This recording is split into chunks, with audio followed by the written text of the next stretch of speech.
आशा organic veggie garden से। मैंने आपको 5 फैक्टस नींबू के पौधे के बारे में जो बताए थे, उसके अलावा मैं अब आपको कुछ और भी टिप्स देना चाहती हूँ जो कि आपके लिए एक बोनस टिप है। क्योंकि आप मेरी वीडियो देख रहे हैं, आप मुझे लाइक कर रहे हैं, मुझे पसंद कर रहे हैं, तो मुझे भी तो कुछ आपको बोनस देना पड़ेगा ना। तो ये मैं चाहती हूँ कि मैं आपको कुछ बोनस टिप्स दूँ जो कि मैं अपने गार्डन में फॉलो करती हूँ। बोनस टिप ये है कि जब भी आप नर्सरी से कोई पौधा लाते हैं तो आप उसको हैंड टू हैंड ट्रांसफ़र ना करें, लाने के तुरंत बाद उसको ट्रांसफ़र ना करें। कुछ दिन आप उसको अपने गार्डन में, अपने किचन गार्डन में, टेरेस गार्डन में उसको एडजस्ट होने दीजिए, उसको सेट होने दीजिए, उसके बाद ही आप उसको ट्रांसप्लांट करिए। अदरवाइज़ क्या होता है, पौधा शौक में होता है और हम उसको तुरंत ट्रांसप्लांट कर देते हैं तो आप उस पौधे को खो देते हैं। एक्चुअली में वो भी एक लिविंग थिंग ही है, वो हमारी तरह ही सोचते समझते हैं, बस इतना है कि वो बोल नहीं पाते। तो जैसे हमें ग्रुप में रहना पसंद होता है, ऐसे पौधों को भी अपने ग्रुप में रहना पसंद होता है। जब हम उसको एक नर्सरी से उठा के लेकर आते हैं तो वो एक अपना घर छोड़कर आता है। जब वो दूसरे घर में जाके सेट होता है तो हमें उसको थोड़ा टाइम देना होता है।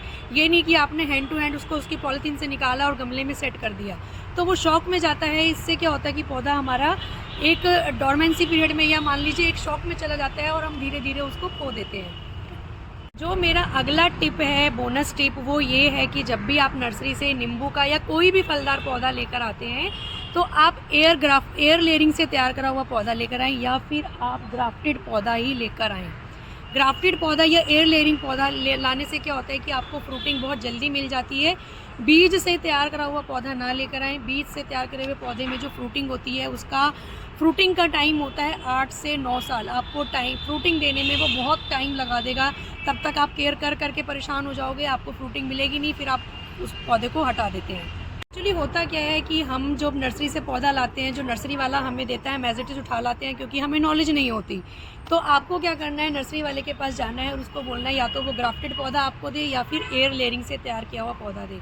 फलदार पौधे आप एयर लेयरिंग वाले या ग्राफ्टेड वाले ही लीजिए, बीज वाले बिल्कुल मत लीजिए, क्योंकि उसका जो मैच्योरिटी टाइम होता है वो बहुत ज़्यादा होता है। क्योंकि वो आपको फ्रूटिंग देने में कम से कम 5 से 6 साल से भी ज़्यादा दे सकता है।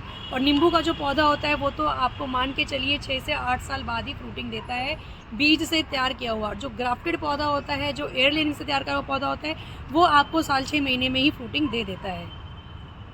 अगला जो मेरा बोनस टिप है वो ये है कि आप जब भी पौधे को ट्रांसफ़र करते हैं तो उसको इतना पानी दीजिए कि नीचे तक उसके ड्रेनेज होल तक पानी जाए और पानी बाहर आ जाए। जड़ तक उसके नीचे बिल्कुल पानी जाना चाहिए।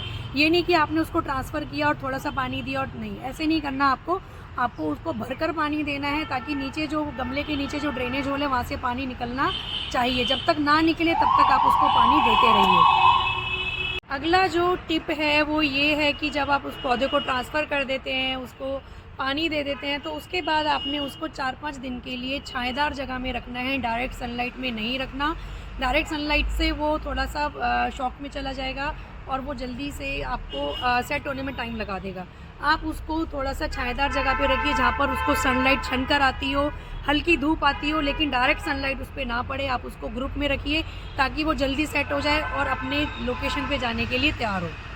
तो मैंने आपको अपने सारे बोनस टिप्स बता दिए हैं और आप अगर इसी तरीके से मेरे 5 फैक्टर्स और ये जो बोनस टिप्स हैं इनका यूज़ करेंगे तो आपको बहुत अच्छी फ्रूटिंग मिलेगी और बहुत अच्छा रिजल्ट मिलेगा।